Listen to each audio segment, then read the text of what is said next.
हर हर महादेव। आप सबका be placed astro channel में बहुत बहुत स्वागत है। आज इस वीडियो में हम लोग जानेंगे 2024 में जितिया व्रत, जिसको जीवित पुत्री का व्रत भी कहते हैं, कब है, नहाय खाए कब है, अष्टमी तिथि कब से शुरू हो रही है, कब खत्म हो रही है, पारण का समय क्या है और व्रत से जुड़ी बहुत सारी जरूरी नियम। यह पूजा पितरों के लिए की जाती है, इसीलिए इसमें गलती की संभावना नहीं होनी चाहिए। हम लोगों को बहुत ध्यान से इस पूजा को करना पड़ता है। तो आइए जानते हैं इस पूजा के विशेष नियम। बने रहेंगे वीडियो के अंत तक। और अगर इस वीडियो से संबंधित कोई समस्या हो तो आप कमेंट करके पूछ सकते हैं। सारे व्रतों में से कठिन व्रत को माताएं अपने पुत्र के स्वस्थ जीवन, उनके सुख समृद्धि में वृद्धि हेतु करती हैं। आषाढ़ महीने की कृष्ण पक्ष अष्टमी तिथि को यह व्रत रखा जाता है। यह व्रत निर्जला रखा जाता है। इस व्रत को हम संतान के लिए करते हैं और यह व्रत 3 दिन तक चलता है। पहले दिन नहाय खाए होता है, दूसरे दिन व्रत रहता है और तीसरे दिन पारण करते हैं। यह व्रत तिथि और मुहूर्त के हिसाब से रखा जाता है। जैसे ही अष्टमी तिथि लगती है, व्रत शुरू हो जाता है और नवमी पर इसका पारण होता है। सबसे पहले ये जानते हैं कि वर्ष 2024 में जीवित पुत्रिका, जिसको कि जितिया व्रत भी कहते हैं, वो किस दिन पड़ रहा है। इस वर्ष जितिया का व्रत 24 सितंबर 2024 के दिन नहाय खाए से शुरू होकर 26 सितंबर को इस व्रत का समापन होगा।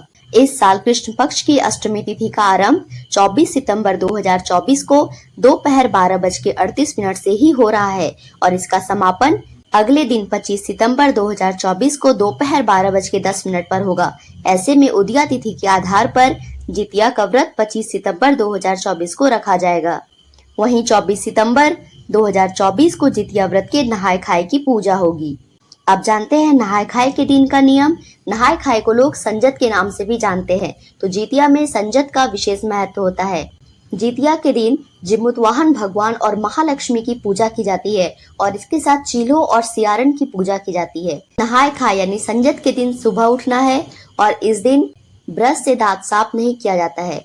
नहाय खाए के दिन के नियम को लोग मुख्यतः नदी या तालाब में जाके करते हैं, पर अगर नदी और तालाब हमारे आसपास ना हो तो हम इस नियम को घर पर भी कर सकते हैं। नहाय खाए के दिन सुबह जल्दी उठकर पूरा घर साफ करना होता है, किचन साफ करना होता है। इस दिन शुद्ध सात्विक भोजन खाना होता है।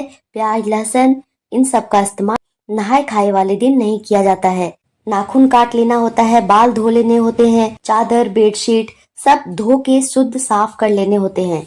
इस दिन जो व्रती होते हैं, जब वे नहाय खाए में दातुन करते हैं तो जीमूत वाहन भगवान, महालक्ष्मी, चिल्हो, सियारन इन सबको भी मुंह धोने के लिए सामान देते हैं और जब स्नान करते हैं तो इनको भी तेल और खली चढ़ाई जाती है।